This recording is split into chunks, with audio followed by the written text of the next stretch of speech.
Baik, Assalamualaikum warahmatullahi wabarakatuh. Selamat selam selamat bertemu kembali pada pembelajaran hari ini, Makeup Class kita sebagai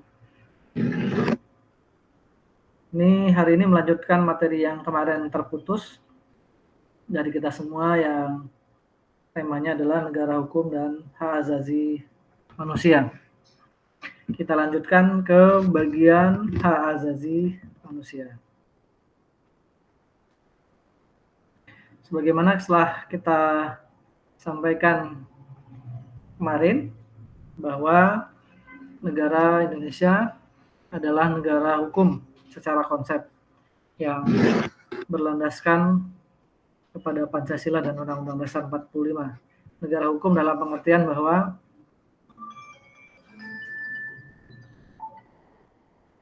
hukum menjadi panglima, yang ketika hukum menjadi panglima diharapkan memberikan keadilan, memberikan kewajaran, memberikan kesejahteraan kepada masyarakat.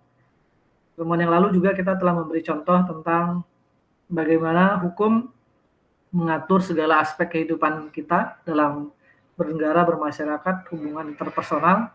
Kalau minggu lalu kita contohnya adalah tentang hubungan perdagangan barang dan jasa.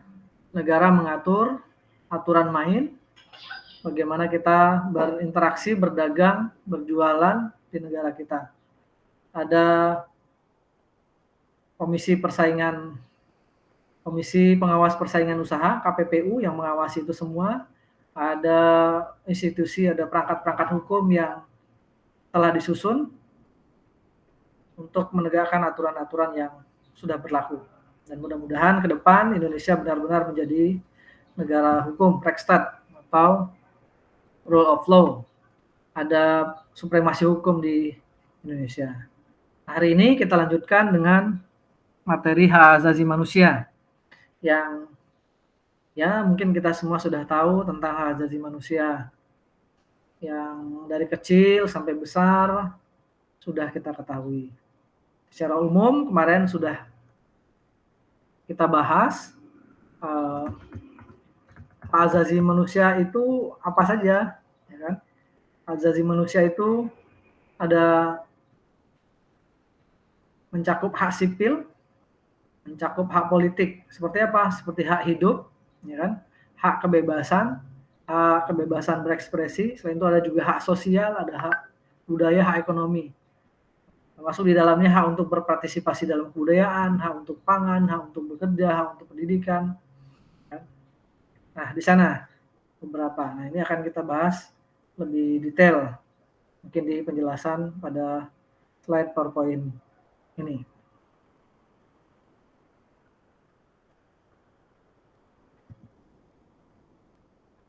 Pertama adalah hakikat hak asasi manusia. Pengertian. Ya, HAM adalah hak dasar yang melekat dan dimiliki oleh setiap manusia sebagai anugerah dari Tuhan yang Maha Kuasa.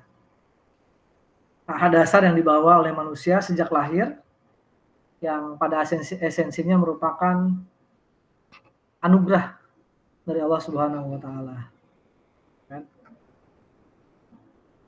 Ini juga bisa didefinisikan dengan hak dasar yang dibawa manusia sejak lahir, melekat sebagai makhluk dan wakil Tuhan. Ada juga yang berpendapat bahwa HAM ini adalah hak dasar yang dibawa manusia sejak ia hidup, yang melekat pada dirinya sebagai anugerah dari Allah Subhanahu wa Ta'ala.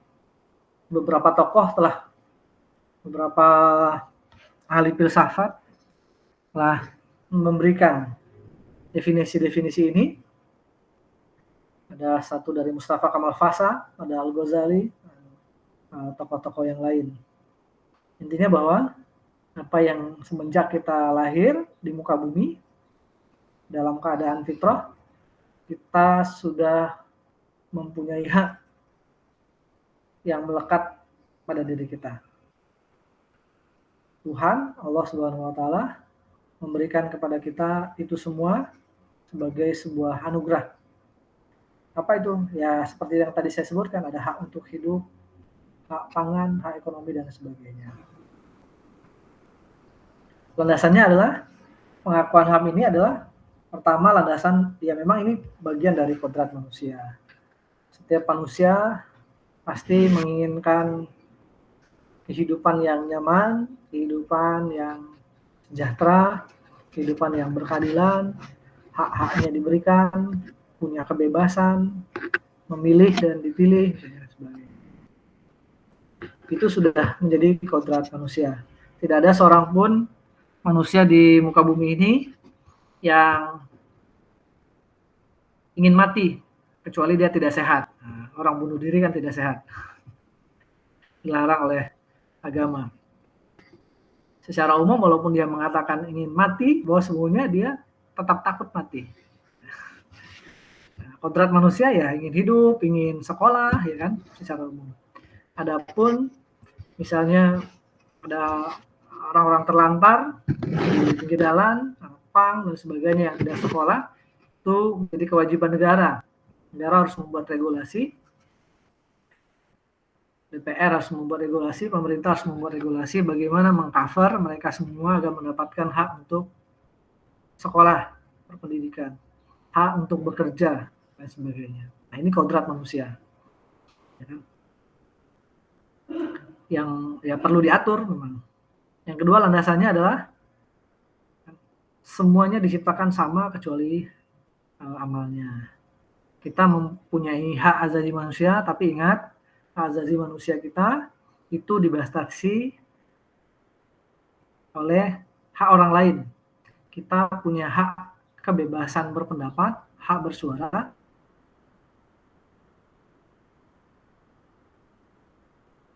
tapi juga orang lain juga punya kebebasan yang sama. Kita bebas untuk menghidupkan musik, misalnya keras-keras, tapi yang lain juga punya hak untuk berada pada kondisi yang tenang, ya kan? Berarti di situ muncul toleransi. Setiap orang punya hak untuk ngebut di jalan, tapi yang lain juga punya hak untuk agar selamat berkendara, karena kemungkinan kalau kita ngebut di jalan bisa kecelakaan, bisa terjadi musibah-musibah. Maka hak asasi manusia kita secara umum dibatasi oleh hak asasi orang lain. Tidak ada kebebasan yang benar-benar bebas. Kebebasan adalah kebebasan yang terbatas, kebebasan yang dibatasi oleh kebebasan orang lain.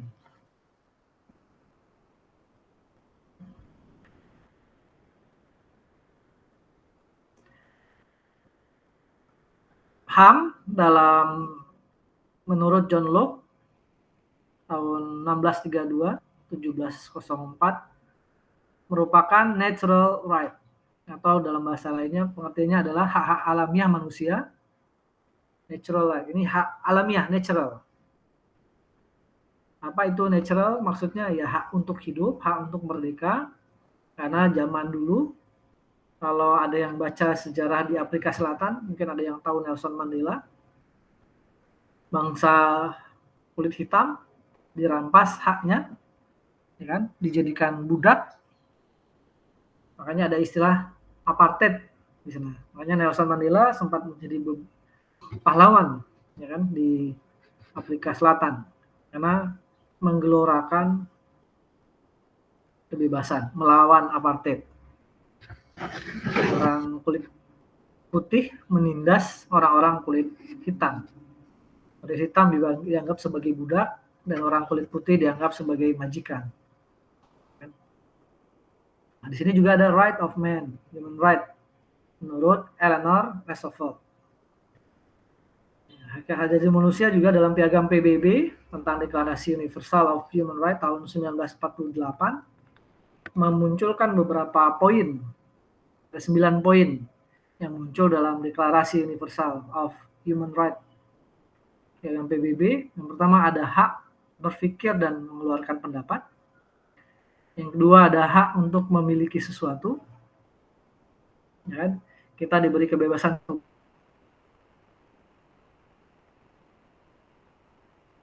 berpikir dan mengeluarkan. Tetapi terus saja ketika kita mengeluarkan ada aturan etika yang berlaku. Tidak serta-merta kita mengatakan kita diberi kebebasan, tetapi kita dengan asal-asalan. Tetap ada etika yang berlaku. Kedua, hak untuk memiliki sesuatu. Ini hak asasi manusia. Kita berhak untuk punya handphone, kita berhak untuk punya rumah, kita berhak untuk punya mobil. Kalau kita lihat di komunis, rezim komunis yang berpendapat bahwa semua sama, semua tidak ada milik pribadi, barang-barang pribadi tidak diberikan ruang, maka semua adalah milik negara. Manusia, dalam hal ini warga negara, tidak diberikan hak untuk memiliki sesuatu pun. Yang ketiga ada hak untuk mendapatkan pendidikan dan pengajaran. Punya hak juga untuk sekolah, ya kan? Punya hak untuk sekolah, mulai dari ini sesuai dengan kemampuan, sehingga ketika kita punya hak untuk sekolah, maka negara wajib memfasilitasi. Ya kan, memfasilitasi. Alhamdulillah sekarang ada sekolah gratis, walaupun itu tidak sepenuhnya gratis. Ya, tapi paling tidak sudah bersyukurlah. Mudah-mudahan kita diberikan rezeki agar bisa sekolah sampai setinggi-tingginya. Mendapatkan pengajaran, belajar. Banyak fasilitas, ini hak kita semua. Ada madrasah, ada pesantren, ada boarding school, ada sekolah-sekolah formal lainnya, negeri, swasta, ya kan? Ada sekolah luar negeri, nah ini mendapatkan hak. Ada yang berbayar dan ada yang tidak berbayar. Jika Anda ingin mendapatkan yang lebih, otomatis Anda harus membayar. D, ada yang keempat adalah hak untuk menganut aliran kepercayaan dan agama. Di Indonesia semua orang diberikan kebebasan untuk menganut agama dan kepercayaan.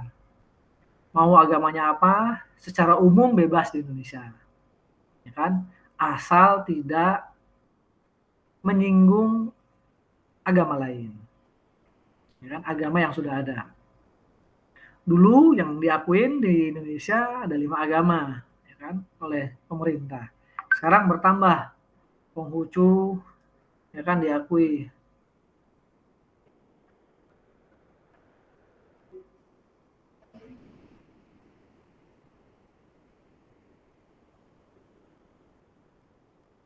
Konghucu diakuin. Sekarang kemarin ada Bahai diakui katanya. Agak aneh juga karena ya Bahai itu sedikit menyimpang. Ada apa lagi, macam-macam lah. Ada Ahmadiyah katanya diakui. Padahal Ahmadiyah pecahan Islam, ya kan? Sekte menyimpang dari Islam, harusnya tidak diberi ruang juga. Ini hak asasi manusia orang untuk menganut aliran kepercayaan dibatasi oleh orang lain. Ada Syiah misalnya, yang juga cukup berkembang di Indonesia.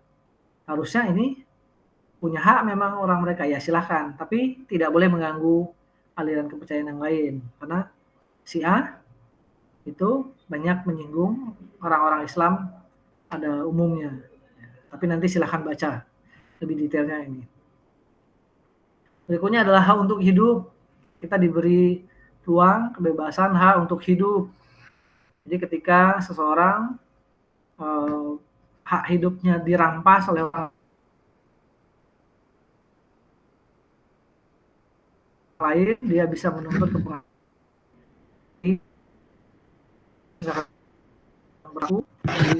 Ketika jadi pembunuhan, otomatis orang yang membunuh harus dihukum.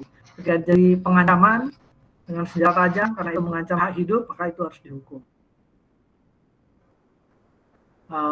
Law enforcement, penegakan hukum di sana untuk itu, karena itu telah mengancam. Keluaran senjata, ada pembunuhan dan sebagainya. Kalau kita lihat kasus belakangan ini, misalnya terakhir yang agak terkenal tentang pembunuhan, terbunuhnya 6 Laskar FPI di kilometer 56 Jakarta. Ada hak hidup yang dirampas. Yang ini tidak boleh. Nah, harusnya dalam konteks ini aparat penegak hukum harus terdepan mengatasi, mengusut ini, memberikan kepastian hukum kepada setiap orang agar tidak ada satupun warga negara di Indonesia yang hak hidupnya dirampas oleh siapapun. Tidak boleh pemerintah, aparat kepolisian intervensi terhadap sesuatu. Harus tegak berdiri secara seimbang.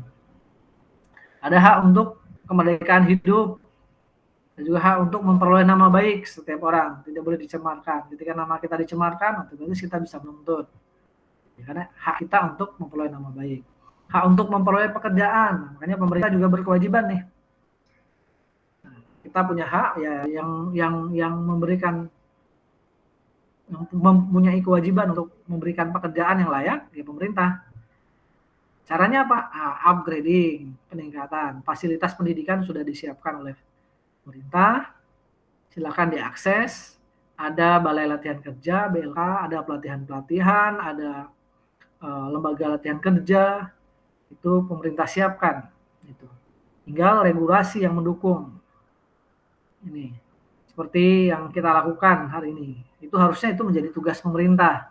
Ketika kita berkomunikasi dengan Disnaker atau apa, ya mereka cenderung tidak ada regulasi yang mendukung, sehingga kita pada jalan sendiri. Ini tugas negara memberikan ini. Jangan sampai banyak pengangguran. Data terbaru tahun 2021 yang dirilis bulan November ini, alhamdulillah Banten agak sedikit membaik, tapi masih masuk 5 besar. Peringkat 3 pengangguran di Indonesia. Provinsi paling banyak pengangguran nomor 3 itu adalah Provinsi Banten. Ya kan? Ya ini cukup miris, tapi lebih baik daripada tahun sebelumnya yang masuk 2 besar. Kan gitu. Yang ke-9 adalah untuk mendapatkan perlindungan hukum. Setiap orang ketika dirinya terancam, ketika dirinya merasakan mendapatkan hak hidupnya diganggu, dia berhak untuk mendapatkan perlindungan hukum. Kalau dalam konteks Indonesia, di dalam Undang-Undang Nomor 39 Tahun 99 tentang hak asasi manusia, sebutkan juga ada 9 hak yang ada hak asasi manusia. Yang pertama, hak untuk hidup, ya kan? Hidup tadi sudah saya jelaskan. Hak untuk berkeluarga, nah, silahkan Anda merencanakan kapan mau berkeluarga, punya hak. Nah, kalau mau jomblo ya juga itu pilihan hidup. Kalau jomblo, nah itu nasib. Nggak nikah-nikah lama. Terus hak untuk mengembangkan diri, itu juga hak kita. Hak untuk keadilan, hak kemerdekaan yang kelima. 6, hak berkomunikasi. 7, hak keamanan. 8, hak kesejahteraan. 9, hak perlindungan. Ke-9 hak ini termuat dalam Undang-Undang Nomor 39 Tahun 1999 tentang hak asasi manusia. Hak kita dijamin oleh negara untuk berkeluarga, mengembangkan diri, keadilan, komunikasi. Misalnya hak berkomunikasi ini, contoh yang paling real.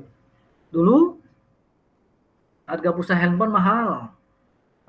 Kita SMS Rp1 berapa gitu, Rp350, ada yang Rp100. Terus ternyata ada aparat negara yang ada yang melaporkan, terus diusut oleh aparat negara, Komisi Perlindungan Pengawas Persaingan Usaha, terus dijatuhilah hukuman para provider. Ternyata mereka bersekongkol untuk menaikkan harga ketika itu diputuskan.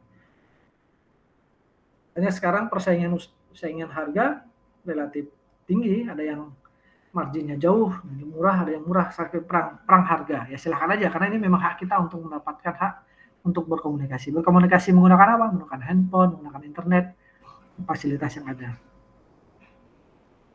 Ya. Nah, terkait dengan HAM di Indonesia, selain dari undang-undang yang telah kita sebutkan tadi, ini juga termaktub dalam pembukaan Undang-Undang Dasar 1945 alias Pernama. Apa bunyinya? Bunyinya adalah misalnya apa? Bahwa sesungguhnya kemerdekaan itu adalah hak segala bangsa. Berarti ini hak kemerdekaan. Yang kedua misalnya pembukaan Undang-Undang alinea keempat. Kemudian daripada itu ada kemanusiaan yang adil dan beradab, ya kan? Hak untuk mendapatkan keadilan. Di situ kan? Nah, terus ada di dalam batang tubuhnya pasal 28A misalnya. Hak hidup dan hak bertahan diri. Muncul di situ. 28 hak untuk membentuk keluarga. Ada tadi kan muncul penjelasan tentang poin-poin pasal yang termuat dalam pasal 39 tadi. Undang-Undang Nomor 39. Dasarnya adalah ini, ada pasal 28 ayat C, pasal 28 ayat D, Ya kan, kalau ada pasal 28 ayat C tentang hak mengembangkan diri, pasal 28 ayat D tentang perlindungan kepastian hukum, pasal 28 ayat hak beragama, ibadah, pasal 28 ayat hak tentang berkomunikasi. Nah, ini. Terus muncul juga di pasal 28 ayat G sampai pasal 28 ayat I. G tentang hak perlindungan, H tentang hak hidup, dan I tentang hak untuk hidup dan tidak disiksa. Ada juga ketetapan MPR, ya kan? Tahun 98 dan diubah menjadi tahun 2003. Di situ muncul juga tertulis bahwa ada hak untuk hidup, hak berkeluarga, hak melanjutkan keturunan, hak keadilan, hak kemerdekaan, hak kebebasan, hak keamanan, hak kesejahteraan, kewajiban, perlindungan, dan kemajuan. Nah, di sana muncul. Juga ada pasal-pasal lain di sini.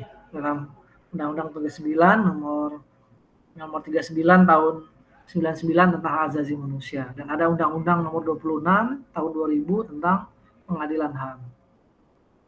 Kalau pasal Undang-Undang nomor 39 membahas tentang HAM-nya, tentang law enforcement-nya, penegakan hukumnya muncul di pasal 26 Undang-Undang 26 tahun 2000 tentang pengadilan HAM.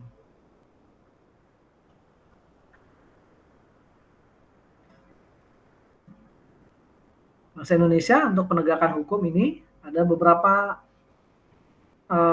lembaga, misalnya ada Komnas HAM. Negara membentuk Komnas HAM ya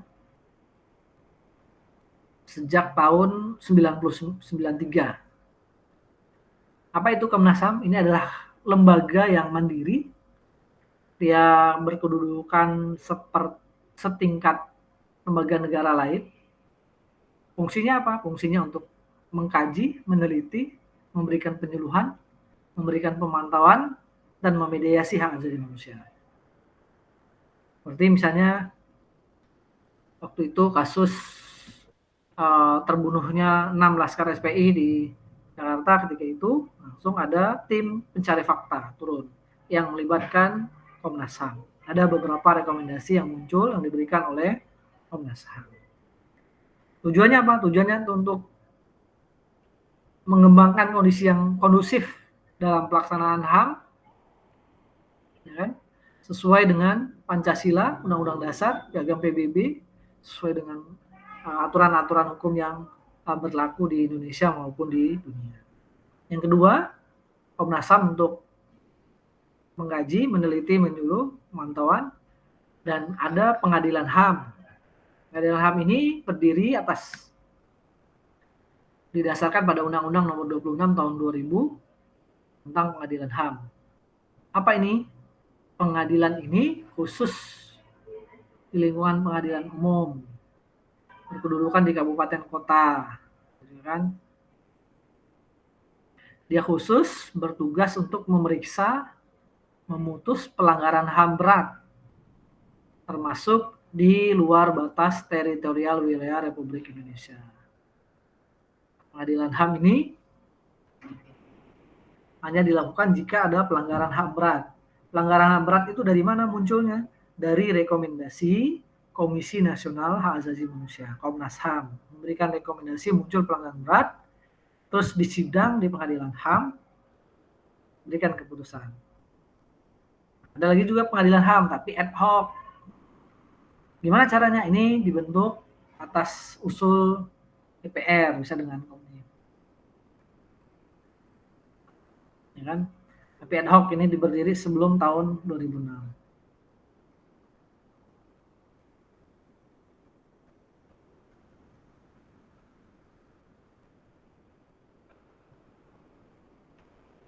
Terus ada 4, ini masih ada atau tidak, ini nanti dicek ya.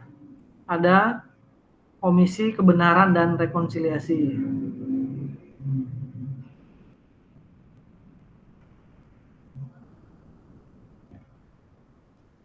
Dibentuk berdasarkan undang-undang sebagai alternatif di luar pengadilan HAM.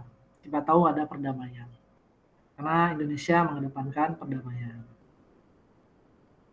Kalau di luar lembaga negara, ada lembaga swadaya masyarakat. Kan? Ada yang namanya Kontras, LSM Kontras, Komisi untuk Orang Hilang dan Tidak Kekerasan. Dulu yang sampai sekarang belum selesai kasus Munir, ketika dia mau terbang dalam sebuah konferensi ke hak asasi manusia ke Belanda dalam pesawat, tiba-tiba di pesawat meninggal dunia. Ada beberapa, ya ada menurut penelitian kena racun. Dia pejuang hak asasi manusia dari Kontras. Katanya dia racun dan sebagainya. Ada tersangkanya, sudah dihukum, pilot katanya, Polikarpus, tapi sampai sekarang masih gelap. Kontras masih minta untuk dibuka kembali kasus ini. Keluarga Munir, teman-teman Munir, istri Munir sampai sekarang masih menuntut hak ini. Ada YLBHI, Yayasan Lembaga Bantuan Hukum Indonesia. Ini pendampingan untuk penegakan atas hak asasi manusia. Ada LSAM, Lembaga Studi dan Advokasi Masyarakat. Ada ARW, Human Rights Watch. Kalau sekarang ada IPW, Indonesian Police Watch, misalnya ada mengawasi polisi. Ada juga lembaga itu. Kalau di internasional, ada yang namanya Konvensi Internasional tentang HAM sebagai wujud nyata kepedulian masyarakat Indonesia. Ada beberapa kesepakatan yang sudah ditandatangani melalui PBB, misalnya disebut konvensi. Ada International on Civic and Political Rights tahun 1966, ini asal dasarnya nih. Ada International Convention on Economic, Social, and Cultural Rights tahun 1996. Ada Optional Protocol. Ada Declaration of the Right of People to Peace tahun 1984. Ada Declaration on Right to Development tahun 1986. Ada African Charter of Human and People Rights tahun 81. Ada di Kairo nih, Cairo Declaration of Human Rights in Islam tahun 90. Di Bangkok ada juga Bangkok Declaration. 93 ada Deklarasi Wina. Ini beberapa deklarasi kesepakatan negara-negara dalam komitmen untuk penegakan hak asasi manusia dan penerapannya di negara masing-masing. Dan Indonesia telah meratifikasi konvensi-konvensi internasional tentang hak asasi manusia. Makanya dulu ada kasus Prabowo misalnya yang dilarang masuk ke Amerika. Kenapa? Karena dianggap melanggar HAM dengan menculik para aktivis pada 98. Tapi perlu diselidikin lagi. Amerika sampai melarang. Tapi sekarang Prabowo udah jadi menteri, bisa ke Amerika lagi. Nggak tahu apa ini politik atau benar-benar ada pelanggaran HAM di sana. Nah, Indonesia ini telah mengikuti ini semua, meratifikasi. Ratifikasi maksudnya adalah kita telah mengikutkan diri kita, mengikutkan negara kita untuk melaksanakan ketentuan-ketentuan yang ada dalam konvensi itu menjadi hukum di nasional kita. Yang paling terkenal ya Konvensi Jenewa dan sebagainya sampai 9 ini. Convention of Elimination of Racial Discrimination semua sudah mulai diratifikasi di Indonesia dan sudah mulai sedikit-sedikit diterapkan. Walaupun secara aplikasi memang masih ada kendala, tapi paling tidak political will dari pemerintah yang political will itu apa bahasa Indonesianya? Keinginan niat baik dari pemerintah untuk melaksanakan itu sudah ada. Terus bagaimana hubungan hak asasi manusia dan demokrasi? Demokrasi ya seperti sudah kita bahas sebelumnya adalah sistem politik yang dari rakyat, oleh rakyat dan untuk rakyat. Sistem demokrasi ini memberikan penghargaan dan menjamin perlindungan dan penegakan atas setiap hak-hak dasar manusia. Hak dasar apa dalam demokrasi? Misalnya hak dasar untuk memilih, hak dasar untuk dipilih, hak dasar untuk bersuara, berpendapat, dan sebagainya. Dan dalam demokrasi tentu ada hak asasi untuk mengontrol, ada kontrol rakyat atas pembuatan setiap keputusan politik, makanya Anda bebas untuk mempunyai hak untuk menyatakan pendapat dengan turun ke jalan, dengan demonstrasi, ada juga dengan audiensi, dan sebagainya. Banyak cara.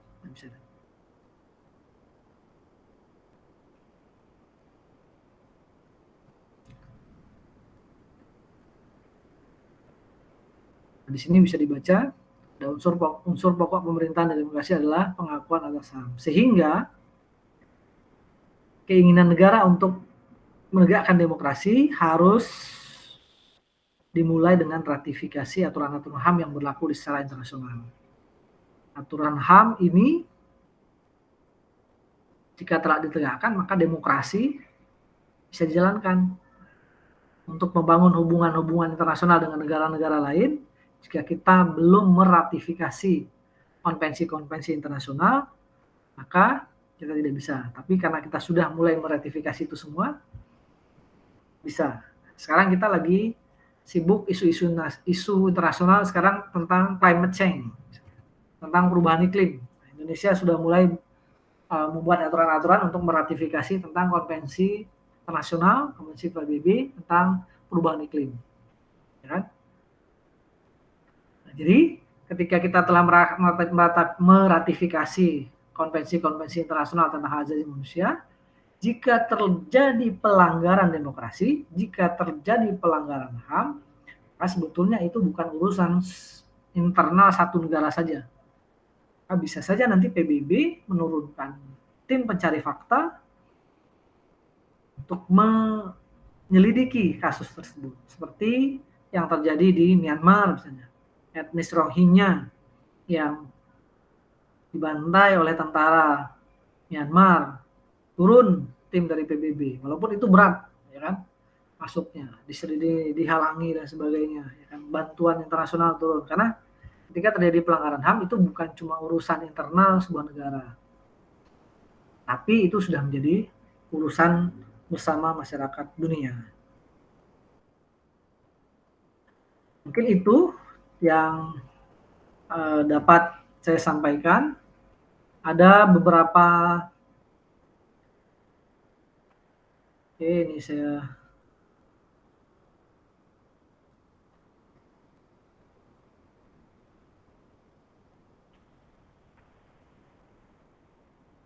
ada beberapa tugas yang bisa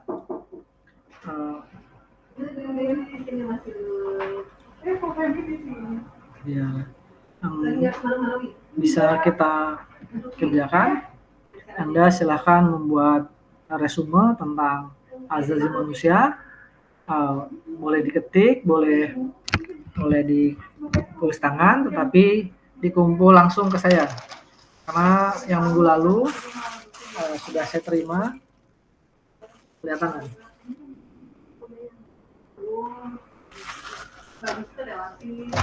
Nah, itu. Jadi silakan dikumpul ke saya, dicetak resume tentang negara hukum dan HAM menurut pandangan Anda sendiri. Jadi jangan copy paste dari internet, karena banyak yang saya lihat sebelumnya ada yang sama, hampir sama, dan copy paste dari internet. Jadi silahkan saya berikan itu, saya anggap sebagai nilai quiz. Berarti kita sudah ada 3 nilai tugas selama setengah semester ini. Selamat menjalankan ujian tengah semester pekan depan. Mudah-mudahan Anda bisa mengerjakannya dengan baik.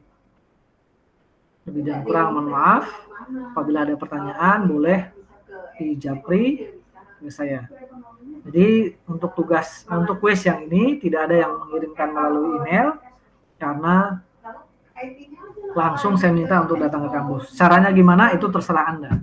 Yang penting saya tahunya terkumpul di kampus, semua ada.